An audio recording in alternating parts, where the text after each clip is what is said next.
Good afternoon, everyone. Bonjour à toutes et à tous. Thank you for joining us. Merci d'être parmi nous aujourd'hui. We are here today to provide an update on the City of Ottawa's response to the COVID-19 pandemic and to reiterate to residents the importance of maintaining the provincial and local health orders ahead of the Canada Day holiday on Wednesday. Nous sommes ici aujourd'hui pour vous fournir une mise à jour sur les mesures prises par la Ville d'Ottawa pour faire face à la pandémie de COVID-19. My name is Kina Leclerc and I will be your moderator. Je m'appelle Kina Leclerc et je serai l'animatrice de cette séance. Before we begin, a reminder to place your microphone on mute until I invite you to ask your question. Avant de commencer, j'aimerais vous rappeler de désactiver votre microphone jusqu'à ce que je vous invite à poser votre question.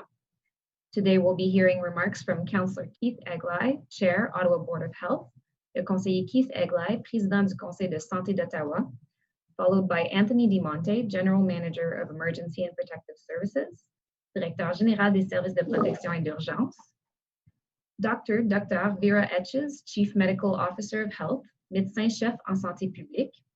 Available for questions from the media following the statements, we also have, disponible pour répondre aux questions des médias, nous accueillons aussi Dan Chenier, General Manager, Recreation, Cultural and Facility Services, Directeur général des loisirs, de la culture et des installations, and Pat Scrimger, Director, Transit Customer Systems and Planning, Transportation Services, Directeur, Système client et planification du transport en commun, Direction générale des transports. After we hear from panelists, we will hear questions from the media. We will now begin with remarks by Chair Keith Egli. Thank you. Hello. Bonjour. Kwe. It's hard to believe that Canada Day has arrived, but I do welcome a time to celebrate our national pride and our community spirit in the city. Although things are going to be very different this year, I encourage you to celebrate this important day and just ask that you do so responsibly. I want to reinforce Ottawa Public Health's messaging regarding COVID-19 and all celebratory events. First, please remember to assess your own personal risk level before planning any event. OPH advocates strongly to avoid being in enclosed spaces with others, avoid sharing food or drink, and to avoid crowded areas. We ask you remain COVID-wise and practice physical distancing, wear a mask, perform regular hand hygiene, and stay home if sick. Our nation's birthday does not stop the fact that COVID-19 is still very much in our community. We must remain vigilant. Community members of a certain age with certain medical conditions remain at risk of life-threatening complications if infected with this virus. I sometimes feel like I'm a bit of a broken record or maybe even a nag, but it's true. It's true. The best way to fight this pandemic is to practice distancing, wear a mask, perform hand hygiene regularly, and stay home if sick. COVID-19 aside, there are other things we ask you to consider this Canada Day.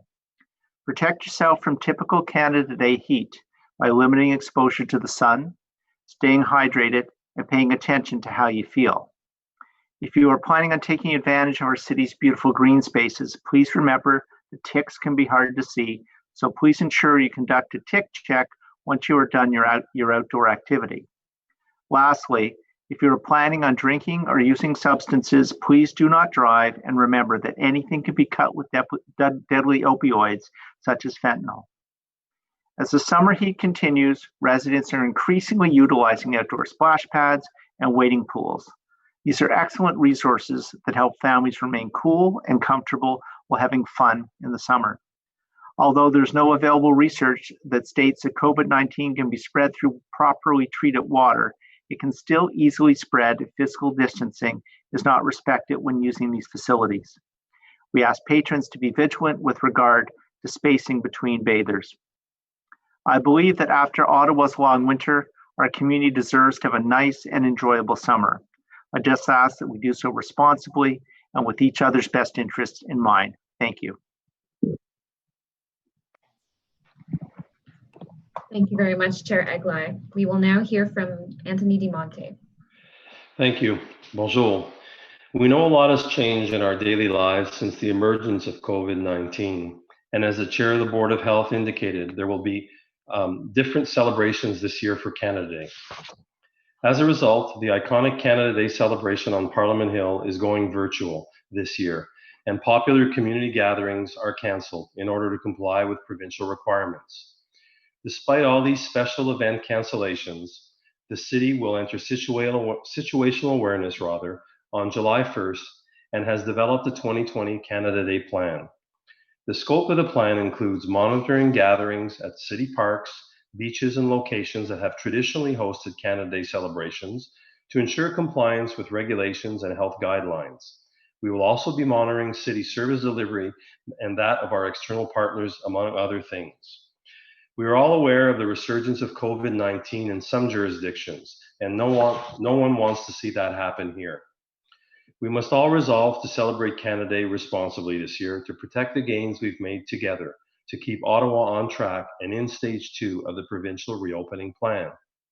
If you plan on visiting a park, remember to practice physical distancing and leave alcohol and fireworks at home.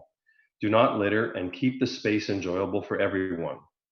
Cette année, nous devons tout faire résoudre la célébration de la Fête du Canada de façon responsable pour ne pas freiner notre progrès que nous avons obtenu et maintenir Ottawa sur la bonne voie qu'elle puisse franchir la phase continue de phase 2 le plan provincial. Si vous envisagez visiter un parc, n'oubliez pas de respecter les mesures de dissociation physique et de laisser vos boissons alcoolisées et vos feux d'artifice à la maison. Ne jetez rien par terre et gardez l'endroit propre pour tout le monde. Bylaw officers will patrol city beaches and parks and will be available to respond to any issues that may arrive on restaurant patios. As always, the focus will be of these patrols to continue on awareness and public education.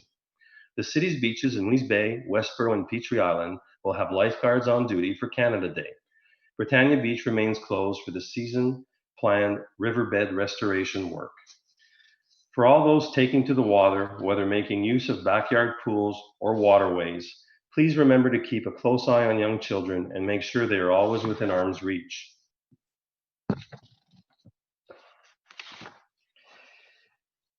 If you're using any kind of watercraft, please mind everyone's safety and have appropriate number of personal flotation devices on board.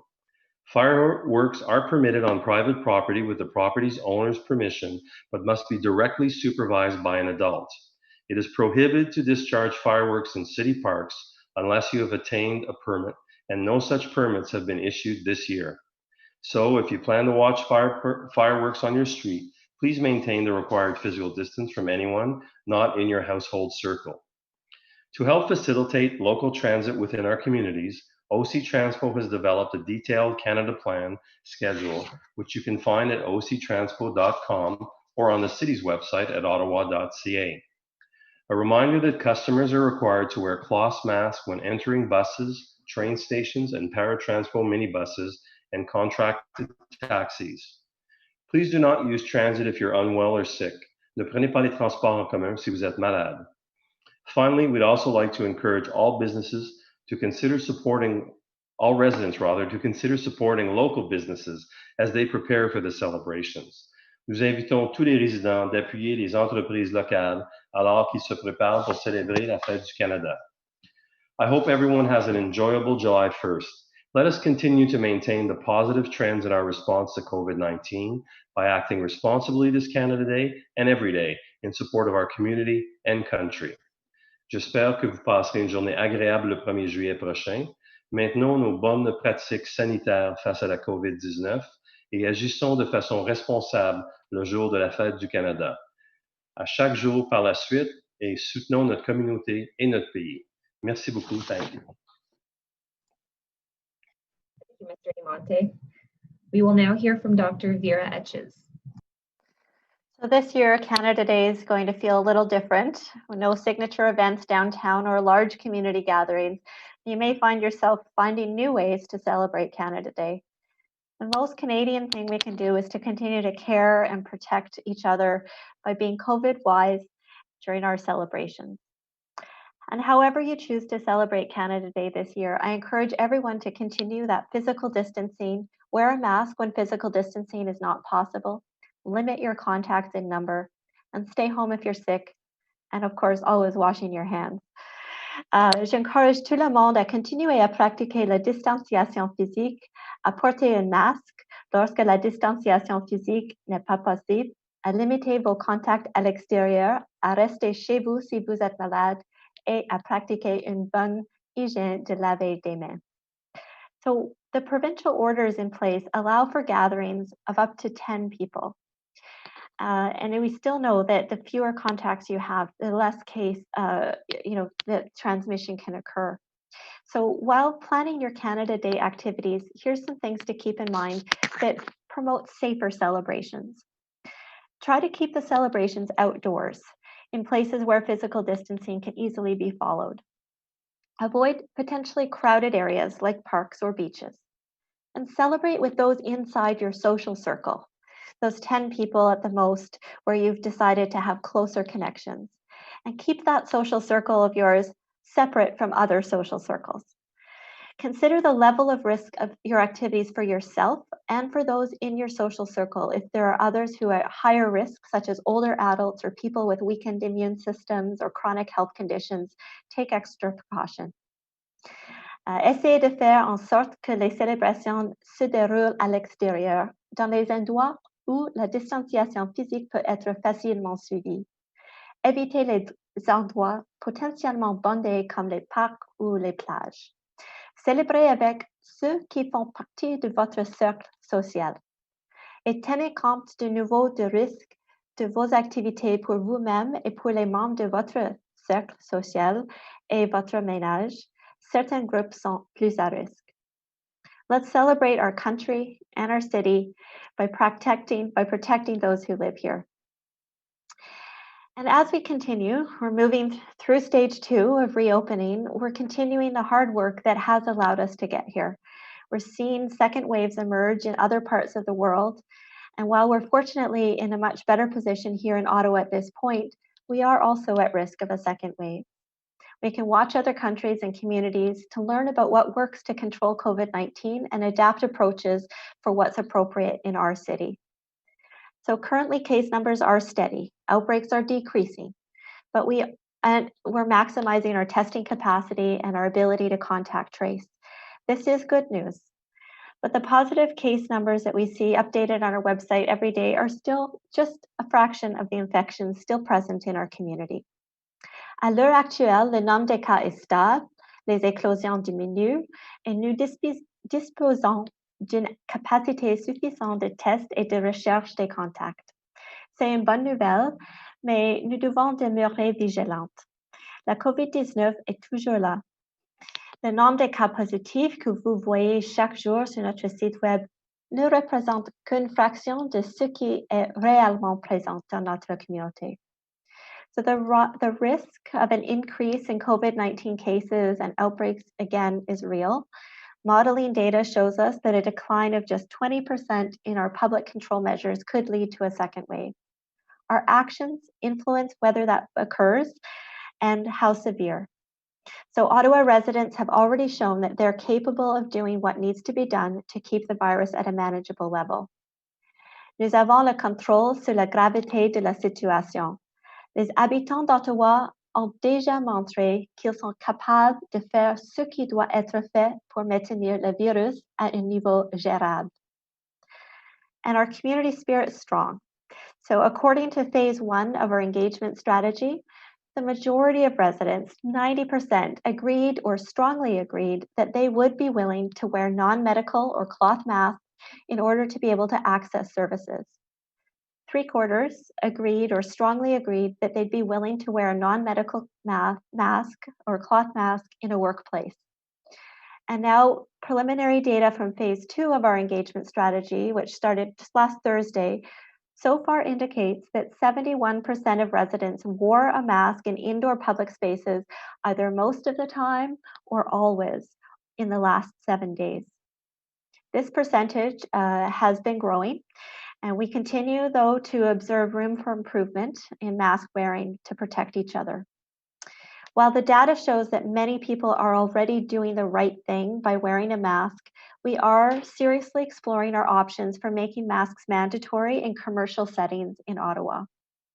I'm having conversations with the mayor, our city partners, our neighboring health units to make sure that we're all well coordinated in our actions. And I anticipate providing an update on the decided approach before the end of the week. It may be uncomfortable to wear a mask, especially in warmer weather. However, wearing a mask will protect others. If you're able, please wear a mask when going somewhere you cannot guarantee the ability to physically distance. If you're not sure if where you're going may require a mask, it's a good idea to get in the habit of keeping one on your person at all times. My mask protects you, and your mask protects me. Le port d'un masque est un petit sacrifice si cela signifie sauver les vies. Wearing a mask is a small sacrifice if it means saving lives. Now, it's exciting news that the beaches are open. This is a great way to cool off and enjoy time with those in your household. Our advice is to avoid the larger crowds where you're maybe unable to physically distance and protect yourself and those around you. And if you do plan on spending some time at the beach this summer, be sure to remember those COVID-wise basics. Remain cautious of communal areas such as washrooms and high-touch surfaces. More information can be found on our website, as always, ottawapublichealth.ca. So this summer will be different from those past, and still, I hope you can use this time to create many wonderful memories of a summer overcoming the challenges of COVID-19. Bien que cela puisse être différent, nous espérons que vous pourrez utiliser ce temps pour créer de nombreux merveilleux souvenirs un peu différents. Being COVID-wise is important, and it's key to helping us move into stage 3 and beyond. I wish everyone a happy and safe Canada Day. Merci, et je souhaite à tous une bonne et heureuse fête du Canada. Thank you very much, Dr. Etches. I will now invite questions from each agency alphabetically. You may ask one question with one follow-up. Nous allons maintenant répondre aux questions de chaque organisme par ordre alphabétique. Again, a reminder to remain on mute until I invite you to ask your question. So we will now start with Deborah Reeder at 1310 News.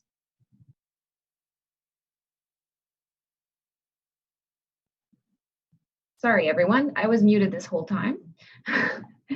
So we will now go to questions from the media. As usual, you can have one question and one follow-up. We will begin with Deborah Reeder at 1310 News. It's Deborah Ryder, and I just wanted to reiterate, are you bracing yourselves for a lot of foot traffic? Even though you keep reiterating that everyone is going local? Virtual? Are you anticipating a lot of foot traffic from outside sources aside from local? Well, as I indicated, we're prepared for anything. We hope people heed Dr. Etches and our public health colleagues' recommendations not to gather in big groups. We're anticipating a beautiful, sunny, and warm Canada Day, so that as well brings on challenges with regards to the warmth and people being careful and hydrating appropriately. So we'll have all the emergency services, all the support services ready for particularly the Byward Market and the beaches and the large parks that every year we normally see organized events. So we hope if people do gather in those areas that, they maintain their social distancing, they have a good time and enjoy Canada Day, but to be reasonable. And we're ready to intervene and encourage people to move on if they have to. But we think, people have now gotten into the beat and they are successful. We have been very successful as a community, and we hope that continues. But it is Canada Day, so we're prepared for any eventuality. But we certainly hope that we have a nice, enjoyable Canada Day. We don't have any data to indicate otherwise. Okay, thank you. Thank you very much, and I apologize for mispronouncing your name, but would you have a follow-up, Deborah? Just the amount of police that were on Canada Day, police presence from last year compared to this year. Are you still bracing yourself? I think, the word bracing always means that we're expecting something major to happen. We will have all the assets that you've seen in previous years deployed. Um, the posture we've taken this year, you have to understand when we have our big Canada Day event on the Hill, when we have major events in Canada, Orleans, elsewhere in the city, they're organized, they're structured, we know what we need, and we kind of know the presence that are required for traffic and to help people along. This year is kind of a bit odd because we don't have any of those major events, so it's going to depend on how people decide to celebrate and where they decide to go. So the appropriate resources are deployed; they'll be everywhere. And what we're going to do is our posture is more as things evolve, we'll be able to move our resources appropriately to help for traffic control, to help people who are in any situation that they may need assistance. So it's going to be more that type of operational event. So I would say it's like a normal day. When 911 calls come in, we'll be responding accordingly. Or when calls for assistance come in for whatever, we'll be responding accordingly. So you'll see the same presence of all the emergency services, including bylaw, that you would on a normal Canada Day. All right. Thank you very much. Thank you very much. We will now go to Joanne Chianello at CBC Ottawa. Thanks, folks. Also, Keena, you weren't muted, so we could hear you, so no problem. Thanks, and nice to see and hear all of you again. Both for Dr. Vera Etches and Mr. DeMonte. The idea of making masks mandatory for accessing services, if you could expand a little bit more on exactly what that might look like, what that might mean. Do you mean existing services or the next stage? And also, Mr. DeMonte, how do we enforce that? We've seen on OC Transpo, we're not enforcing it, and some people are doing it, some people aren't. So perhaps you guys could explain a little bit more how this might work.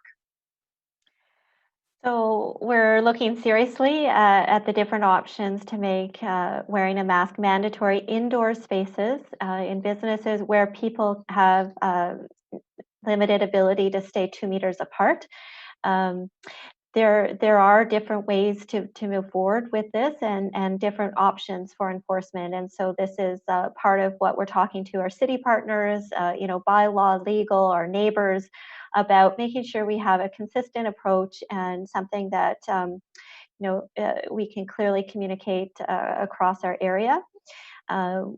We know that a lot of people are doing the right thing, wearing masks, and we appreciate that this culture is shifting. A growing percentage of people are using masks to protect others and to be protected as others wear their masks. But we also hear that there's room to grow and improve that. Our experience on public transit has been very positive. Where that's been made mandatory, people are showing up with masks, people are wearing them. I think that that tells us a lot in this city about people's willingness to do what's right and what's helpful. So I think it's going to take a little bit longer to decide on a specific option, but we anticipate being able to announce that by the end of the week at the latest. Yeah, so Joanne, Dr. Etches and her colleagues have been looking at the data and as they've done throughout this crisis, brought us forward some good evidence-based decision-making from a medical standpoint, and they're now looking at this as perhaps something that we need to do mandatory in these settings. If it becomes mandatory, yes, we will put enforcement tools in place. We're just beginning to explore what that would mean. There are several options, under the provincial order. There's probably a way there that we could use that as a tool.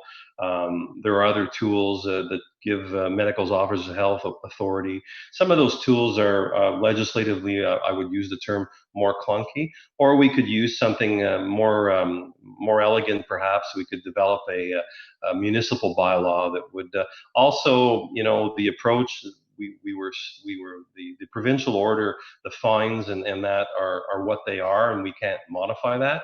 Under a bylaw, we could have something that could be less severe. It would still be a fine, but it could be less severe. And so we're starting to explore that with our team, as Dr. Etch has indicated. As they start looking at the science and whether that's going to be the recommendation. We've had some preliminary discussions. We're looking with our legal team. We're looking with our bylaw team. What would be good tools that we would need if we need to use them? Obviously, education will be our priority. And in cases where there may be a bit of resistance, certainly we'll try to encourage people and give warnings.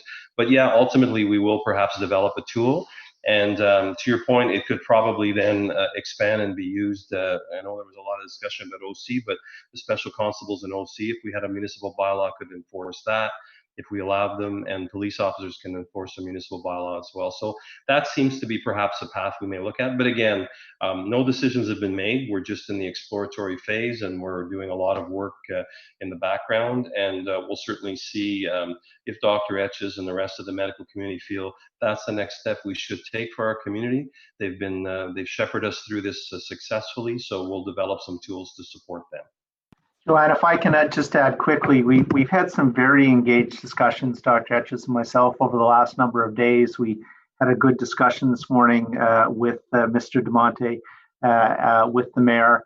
So we're looking at all options. But it's a discussion I think that we need to have. We've been hearing from members of the public. We've been seeing other jurisdictions take this step. So it's a discussion we need to have, and we intend to have it as quickly as we can and as thoroughly as we can. And as Dr. Etch has pointed out, we'll have more on this by the end of the week. Yeah, as a follow-up, I mean, I was just going to ask, like, what has precipitated this? For example, I wanted to ask about the outbreak in nail salons in Kingston. They've had such a great such great success at keeping the numbers down there. Now we see two nail salons, there's a big outbreak. And I'm wondering, is that a concern here? Are there some sorts of businesses that pose greater threats to COVID spreading? Is that something that masks could help? I mean, where did this all come from? And I would kind of like to know about the nail salons. That's a weird thing that two of them had outbreaks, right? Yes. So, at Ottawa Public Health, we've been early adopters of the promotion of masks to protect others. This is something we've been strongly recommending for a long time, and we've been monitoring the use and the uptake, and we've been encouraged that percentage of people reporting that they almost always or always wear a mask has been growing, but it isn't as high as those who are practicing physical distancing, which is very excellent. Most people are, and that is important. The physically distancing is a first protection to stay far away from others. When we're moving through stage 2, we know that's a risk. We know there are more businesses open. There are more people asking for services that bring you into close contact with others. And so, yes, there are some personal services like nail salons offer or others where that contact with the patrons is within 2 meters where you can't physically distance. And so the use of a mask is very important. The idea of making this mandatory is something that's been a conversation actually for a while, but we're seeing it progress in terms of other jurisdictions also making this mandatory, where they've had higher rates of outbreaks or and I think the idea when we take a look at Kingston is, perhaps we don't want to wait for an outbreak to happen. Let's get ahead of this. Let's make sure that all the hard work we've done so far to keep the numbers down and the outbreaks dropping is able to continue. We want to move to stage 3. We want all the businesses to be open. We want people to be able to continue to get back to work. That's so important for health, the health of our community. And so again, more interactions with people, more close contact. Wearing a mask is an extra layer of protection. And if we can prevent cases, that's what we want to do. There's no treatment for this virus. Most people will manage the infection quite well, but not everybody. We want to avoid those serious outcomes. Yeah, Joanne, I think the short answer is we don't want to lose ground. As Dr. Etch just said, we've done very well in Ottawa. The residents of Ottawa have been excellent in following advice from public health. And as Dr. Etch just said, we would like to get back to normal as safely and as quickly as we can. And everything we can do to add another layer of security or safety is something that we need to consider. Thank you very much. Thank you. So we will now go to Josh Pringle at CTV Ottawa. Thank you very much. Just picking up on the mask discussion that Joanne was having or asking about. Any worry that you might get some fight back from residents about mandatory masks? I know the city was a little reluctant to go to mandatory and hoping that people would embrace the mask. 71% is good, but probably not as good as you'd like to see. Any worried, any blowback to possible businesses moving forward if face masks become mandatory? I'll start, but if anyone wants to add, please do. You know, we've been talking with our business community for quite some time, even the early days when we started to think about recovery. What does recovery look like? And even then, masks came up as one of the things that businesses may need to incorporate into their new way of operating. And I can tell you that many businesses are looking for clear direction around whether masks are required or not. And so, you know, a step to making mask use mandatory indoors where people cannot maintain 2 meters from each other is also about leveling the playing field, right? So that all businesses have the same standards. They all know this is what we need to do to protect our employees and protect our patrons. And then the public knows that whatever business you're going to, that's the expectation. So it makes it even across the board, and people understand what to expect. So that is helpful, we've heard, to businesses. Now, of course, you've heard me say, I mean, encouragement works the best, and people doing the right thing because they want to do the right thing works the best, and that's what I expect to continue.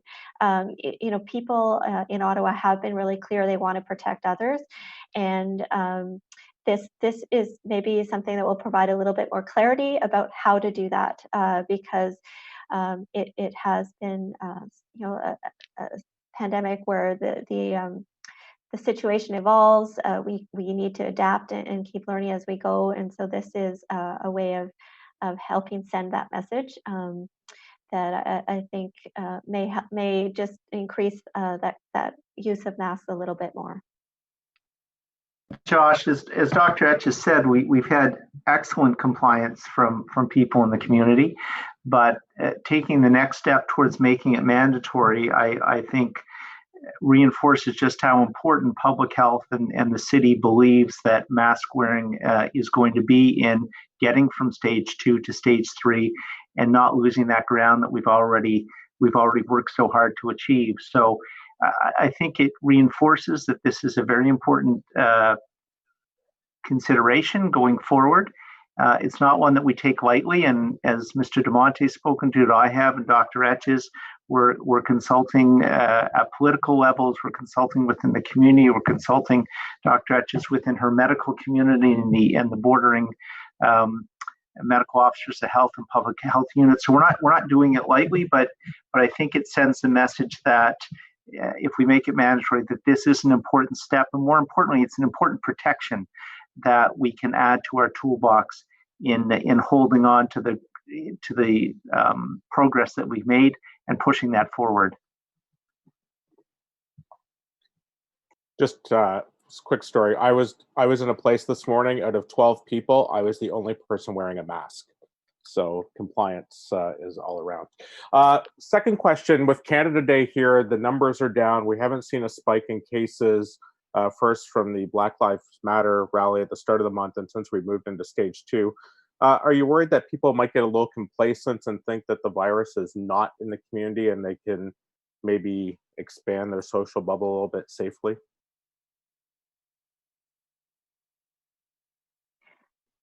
That That may be for me. The sense of success is good. It's nice to recognize when we've achieved something collectively, um, and that encourages us to keep doing the right thing. However, the idea that there's a first wave and the virus is gone and we're kind of just going to wait and see if a second wave comes is a bit misleading, because what is happened is we've pinned the virus down. We're holding it to a really low rate, and it can rise again if we let up our pressure and let up our good actions, like physical distancing. So it's too early to change, that cautious approach. And I hope that people continue to do what they have been doing. Thank you very much. Moving on, we will go to Craig Lord at Global Ottawa. Thanks. It's a question for Dr. Etches. I was just wondering if you could share some of your thoughts on the proposed in-class rollout that we saw from the Ottawa Carleton District School Board over the weekend that would see 2 weeks or 2 days in class and then a day for cleaning and then 2 days for another group. Just curious if we can get your perspective on whether you think that's a strong approach to potentially restarting in class come September. Well, I'm glad to see the Ministry of Education and our local school boards looking at how to get students back into the classroom. I think this is really important. We've been looking at some of the unintended impacts of the pandemic, and we know that children's development is really important, and that in-person connection with their teachers, with their classmates, something we want to get back to. I haven't had a chance to discuss the approaches with our local school boards yet. That's on the agenda this week. And so I do need to understand a little bit more what their thinking is behind the different options. My understanding is that they have plans that they can adapt based on the actual situation of COVID in the community at the time. So I'm sorry, it's a bit early for me to have a defined comment or position on the approach at this point. No worries. Shifting gears a little bit back to Canada Day. This may be a question for you, Dr. Etches, as well as maybe Anthony DeMonte. But just wondering, we're probably going to see some backyard parties, that kind of stuff, or gatherings, whatever you want to call it. But wondering what is the best, in your opinion, approach to regulating those parties? We might see people spilling into 11 or 12 person gatherings, and what should a neighbor do in that circumstance? Is it put in that call to bylaw and crack down, or what's the best approach from your mindsets in mitigating those little bendings of the rules these days? So the best approach to celebrating Canada Day is with your household members and the members of your social circle. So that's the people that are close to you, that you've decided are going to stick to only that group of 10 for close interactions. And for gathering that include others beyond that, you want to do that in a way that keeps 2 meters between people. And of course, outdoors, again, is the best. So I'm glad we're going to have good weather. I think that will facilitate outdoor gatherings. And I think people have got the hang of this idea of keeping 2 meters away from each other. I've seen it in parks. People are having gatherings. They sit far apart from each other. They bring their own food. They're not sharing utensils. There are a lot of practical ways to come together and celebrate without being too close. So that's what we're recommending. I think that if there's ever a major concern, there's always the opportunity to call on enforcement. And I think our colleagues at the city can speak to how they handle that. Yeah, I mean, enforcement is a tool. It's not something that should be where we go right away. Dr. Etches, I think, has just described a good scenario. I hope neighbors aren't counting, your neighbors in the backyard and calling bylaw. I wouldn't want to see that. Obviously, if there's a big party with 50 people and there's challenges, certainly call us. But I would encourage everyone in the community, like we've done to date, to continue being responsible and continue to heed the advice and the direction that public health is giving us. We've been successful. We continue to be successful. I think we can have a great Canada Day, nice weather outdoors, enjoy ourselves in our social circles, and be responsible. That's the solution. Enforcement is not the way to go. So we prefer to not have any calls of bylaw. Certainly, if there's a major issue, don't hesitate to call us. And if it's in a life-threatening situation, it's 911. But other than that, let's continue down the path we are. You've heard it from the chair. You've heard it from Dr. Etches. You're hearing it from me. We have been successful. The results speak for themselves. Let's continue down that path. And Canada should be no different. Great. Thank you both very much. Thank you very much. Nous allons maintenant suivre par Julien Paquette, le droit. Bonjour, ma première question, ce serait pour M. Dimonté.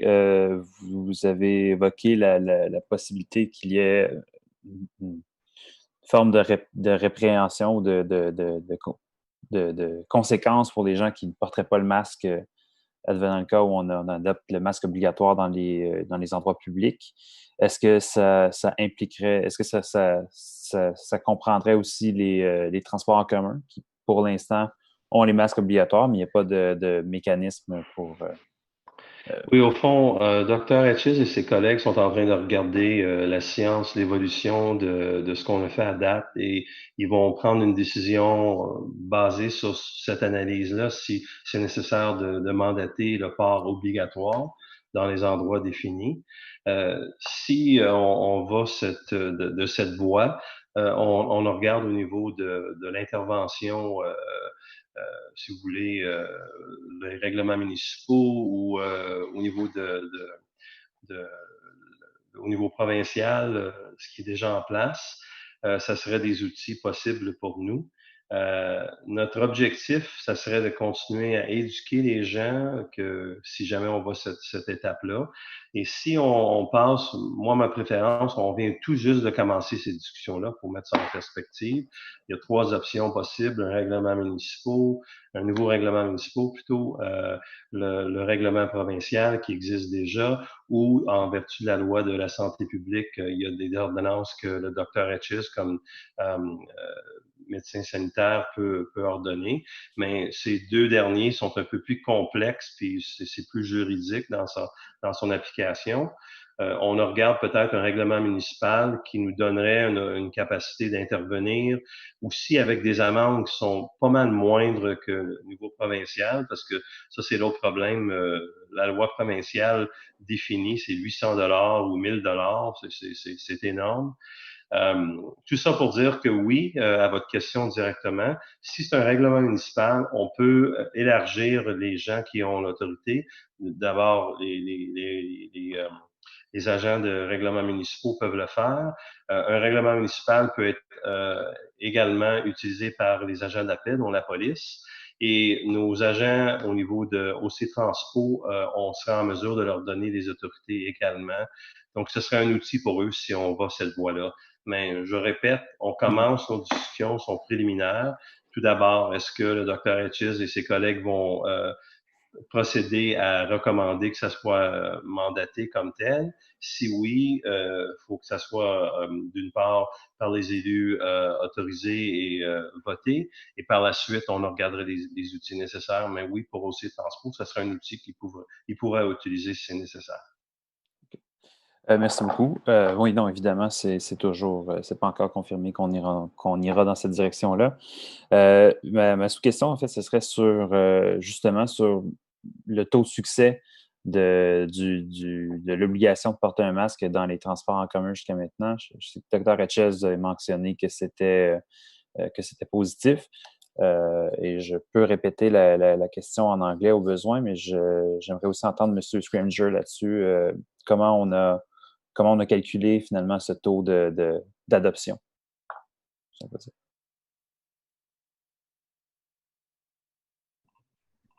So for the question in English, oh, sorry, go ahead, Pat. Sorry, go ahead. I want to make sure I get it correctly. I just wanted to hear you about on the success level of the mandatory mask of wearing mask in transit. So how good has it been so far? It's so we're 2 weeks in now. It's been very good. In the first week, we were seeing 90 to 95% of our customers wearing masks, and it has only continued to climb since then. It's all, these are all estimates. So it's very high, continues to be very high, and there's a increasing number of customers who are coming prepared, bringing their own masks. Our staff are still distributing a few thousand every day for those people who come who do not have one with them. But the observations from very early on that first week were that most people were coming with their own cloth masks. Thank you, Mr. Cringer. Merci beaucoup. La dernière, mais pas la moindre, Stéphanie Allard, Radio-Canada. Oui, bonjour. Je sais que vous avez déjà répondu à quelques questions sur le port du masque obligatoire en anglais, mais j'aimerais vous entendre en français également, savoir où en est la réflexion et qu'est-ce qui vous pousse à soudainement envisager le port du masque obligatoire?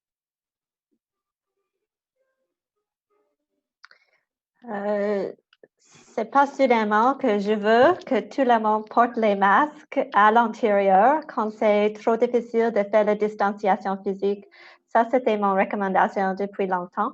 Mais aussi, on a une nouvelle situation avec cette stage où on commence des activités, des services, les travails à l'intérieur où il y a un plus grand risque d'être en contact avec quelqu'un entre les 2 mètres. Et ça, c'est important parce que on peut voir une éclosion, par exemple, à Kingston, et la possibilité existe ici. On veut prévenir les éclosions, on veut prévenir les cas parce qu'il n'y a pas un traitement pour ce virus.